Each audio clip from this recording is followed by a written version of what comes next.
Last month, a neighbor told me about the most beautiful plant in his garden. A plant with long, elegant leaves that blooms in pink and white flowers every summer. It had been growing there for years, and nobody ever touched it. When I told him the name of that plant, his face changed. Because that plant is one of those elegant, innocent-looking ornamental species that send thousands of people to U.S. emergency rooms every year.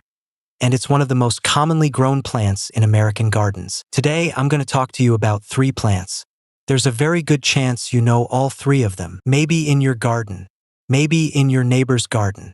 Maybe you've even held one of them in your hand at a wedding. If you stick with me to the end of this video, you'll never look at those pretty plants at the garden center the same way again. Early 1800s.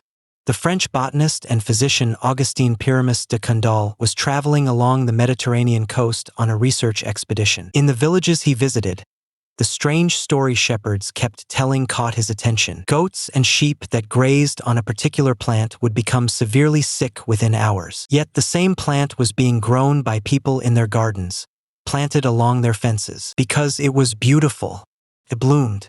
Nobody bothered to ask what was inside it. That plant was the oleander, and Candolle's observations from that time became one of the earliest systematic records of plant toxicity in European medicine. Now think about this. Maybe one of these plants grew in your grandfather's or grandmother's garden, but they knew not every beautiful thing should be touched. Not every bright berry can be eaten. Not every fragrant flower should be picked. This knowledge was passed down through generations without ever being written.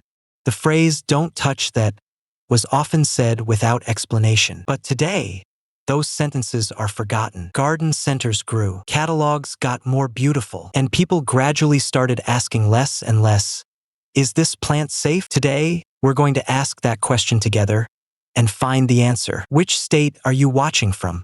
Please write it in the comments.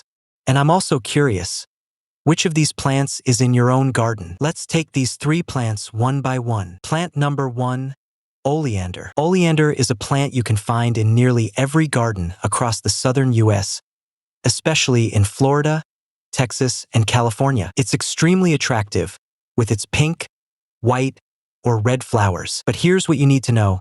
Every single part of the oleander, leaves, flowers, stems, and even the smoke from burning it, contains compounds that deeply affect the human body. Those compounds are called oleandrin and nereine. Both are cardiac glycosides, substances with very powerful effects on heart rhythm. According to cases published in the American Journal of Emergency Medicine, children who come into contact with this plant have shown serious symptoms. Even one leaf can be very dangerous for a small child. Here's the surprising part. The same oleandrin compound is currently being studied in cancer research. Strange, isn't it? Studies at the University of Texas MD Anderson Cancer Center have investigated how this compound behaves in controlled doses. So we can't say this plant is purely bad or safe. It's powerful, and that power deserves respect. As a safe alternative, you can choose the Natchez crepe myrtle instead. Same enchanting flowers, same southern garden aesthetic, but much safer for children and pets. Plant number 2, foxglove. Most people who see this plant say, "How elegant." Bell-shaped purple and white flowers arranged along tall stems. But let me tell you this, the digitoxin and digoxin compounds inside this plant are still used in prescription heart medications today. I'm talking about FDA-approved medications, only available by doctor's prescription, with carefully calibrated dosages. Just stop and think about that for a minute. A plant growing in your garden becomes life-saving heart medicine at a controlled dose.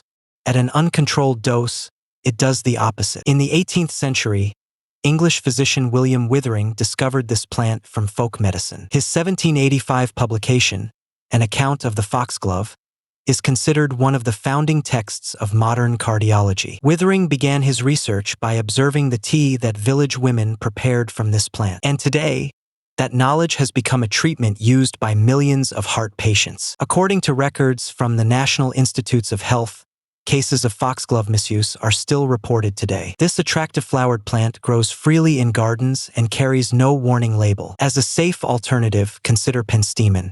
Same bell-shaped flowers, same long stalk, same garden aesthetic. The difference? A much safer profile. Plant number 3, Lily of the valley. Let me tell you something about this plant. You see it in bridal bouquets at weddings, on perfume bottles, on the covers of garden magazines. This flower is the symbol of elegance, purity, and grace. And inside it is a compound called convalitoxin.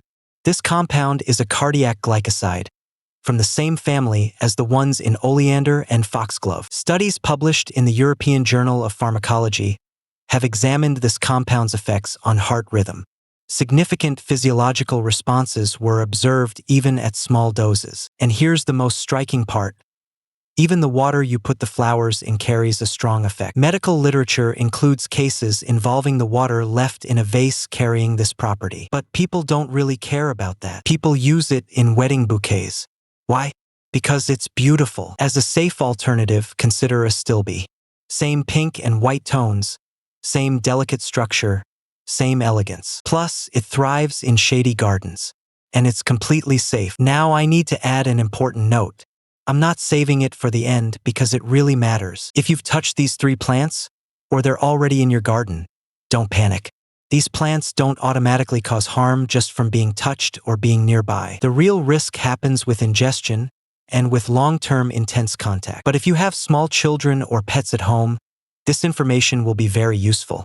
You should place these plants where children and animals cannot reach them. Hold on a second. If this video is making you look at the plants in your garden with different eyes, this channel exists exactly for that. Every day, I share plant secrets that most people don't know, backed by scientific sources. This is the second video on my channel, so I really need your support. Please subscribe and turn on the notification bell. You don't want to miss the next video. If you're watching on TV, grab your remote, scroll up, and hit subscribe. Now let's continue with the video. So what should you actually do if these plants are in your garden? Step 1. Know your garden. Let me give you a simple reference to identify these 3 plants. Oleander has long, glossy, dark green leaves and, as you can see on screen, its flowers are usually pink or white. Foxglove grows bell-shaped flowers in a row along a tall stem, usually purple and spotted. Lily of the valley is a short plant with small, bell-shaped white flowers. Do you have any of these 3 plants in your garden? Please let me know in the comments. Step 2. Wear gloves before you touch them. When you do any pruning, cleaning, or transplanting with these plants, always wear gardening gloves. Skin contact alone usually isn't a major issue, but sensitive skin can become irritated. After working with gloves, wash your hands thoroughly with plenty of soap before touching your eyes or mouth. Step 3.